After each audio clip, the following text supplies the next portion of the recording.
Hey guys, so today I thought we would talk about something that comes up after a stroke sometimes, and it can be a little bit confusing, and that's the difference, or what's the difference between neglect versus inattention. These two can look very similar, but they're actually quite different, and understanding that difference can make really affect how you handle things when you go home, and also how you support someone during their recovery if someone you love is going through something similar or dealing with neglect. So let's start with neglect. Neglect is when the brain is essentially like not recognizing or processing one side of the body, the environment, space. Most often, it's the left side after a right sided stroke. And one of the biggest things with neglect is that you may not even, or usually the person who's experiencing it, they don't even realize it's happening. So this may look like them not turning their head to one side when you're talking, missing food on that side of the plate, not using or paying any attention to that arm or leg.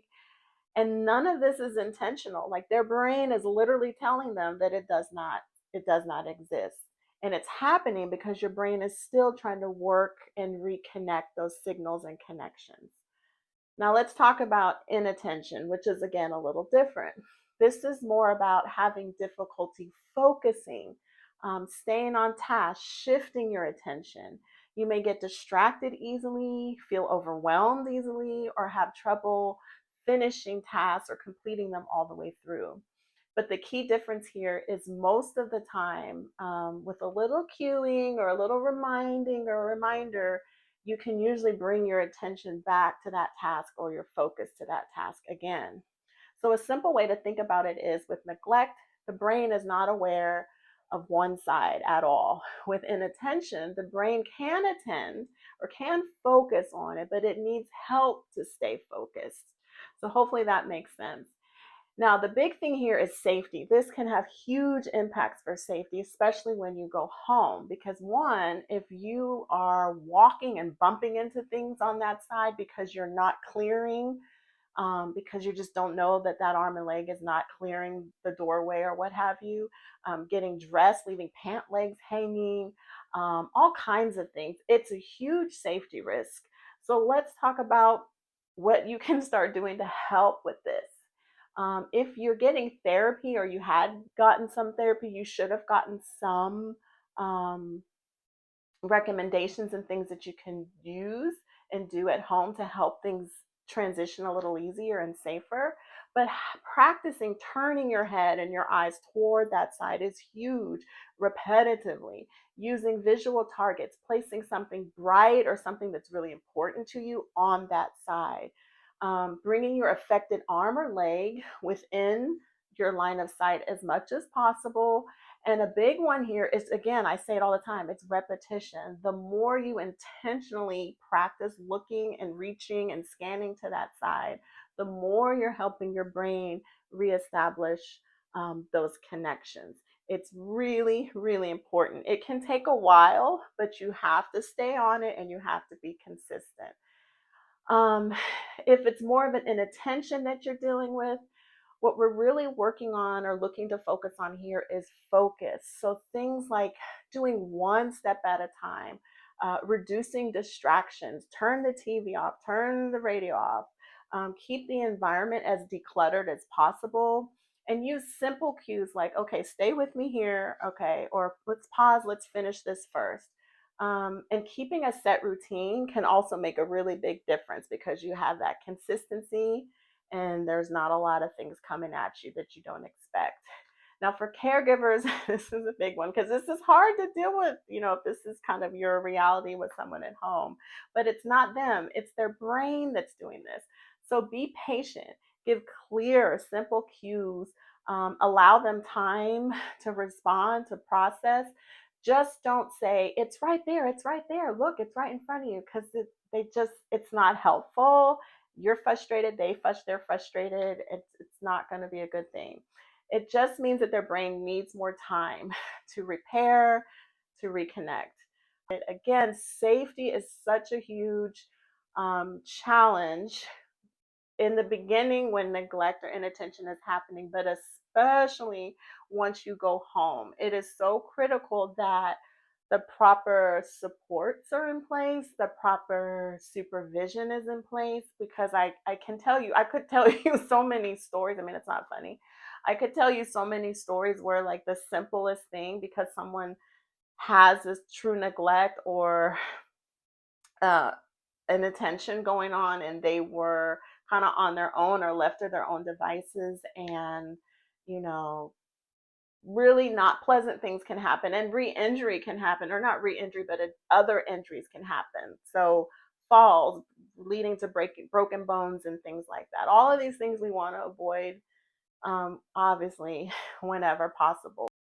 So, a few practical things you can try at home are making sure that not just things that are important to that person are positioned on the neglect side, but that you or anyone who interacts with that person is sitting on their neglect side, meaning that forces them to track to that side of the body. That's how the brain's going to get that practice to reconnect. So handing them things from that side, making them, putting them in a position, in a situation where they are constantly having to, even if you're having to cue and prompt and encourage, that's again the repetition piece. So repeatedly handing them things from that side. Here's your water. Here's your whatever. Always hand it from that side. Always, if you're standing and talking, always stand and talk on their affected side. If it's that left side, then stand on the left side. Um, Even things like in the bathroom. So doing toiletries on the left side of the sink, or whatever side is appropriate for that person, but typically it is the left side.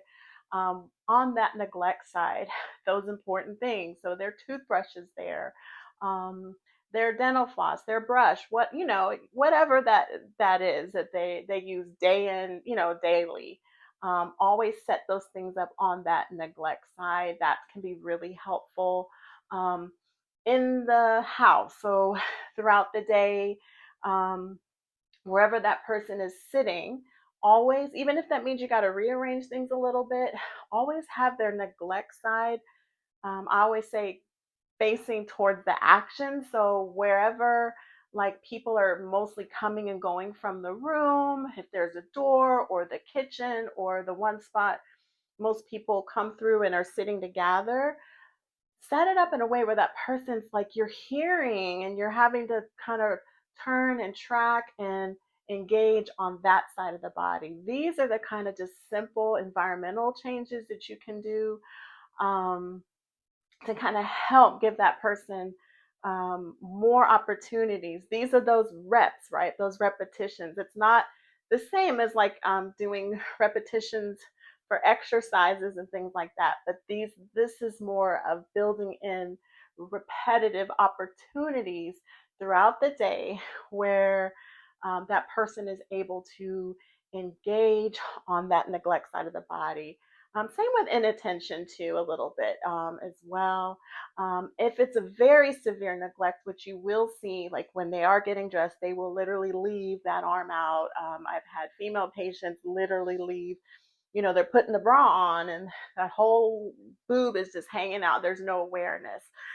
Same with pants and things like that. So instead of kind of getting on them and being like, can't you missed it, something's not right, you got to fix it, blah blah blah.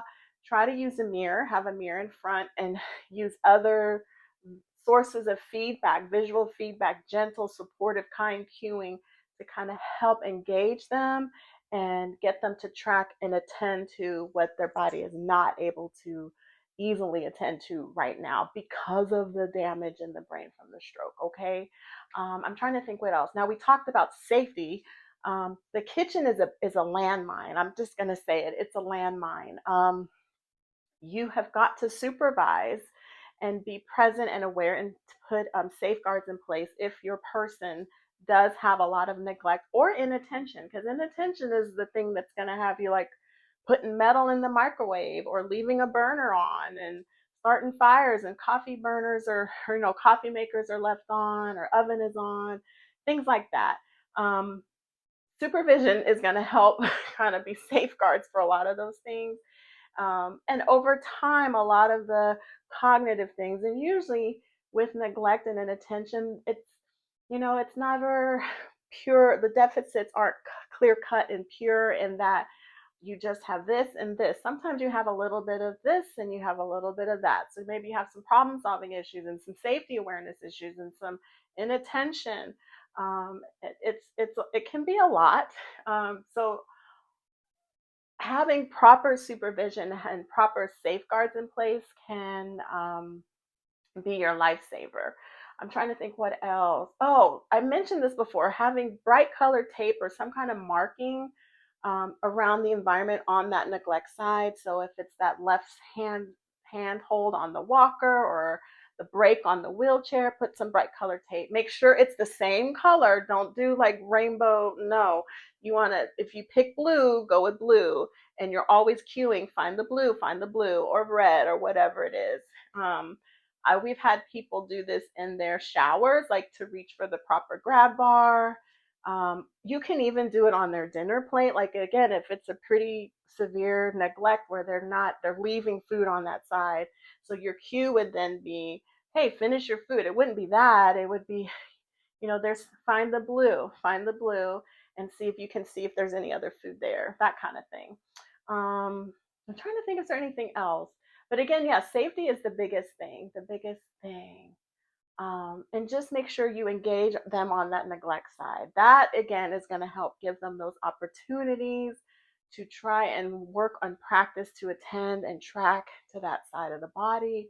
Because if you don't do it, it's not going to happen, and it's going to be a longer process for that aspect of the brain to repair.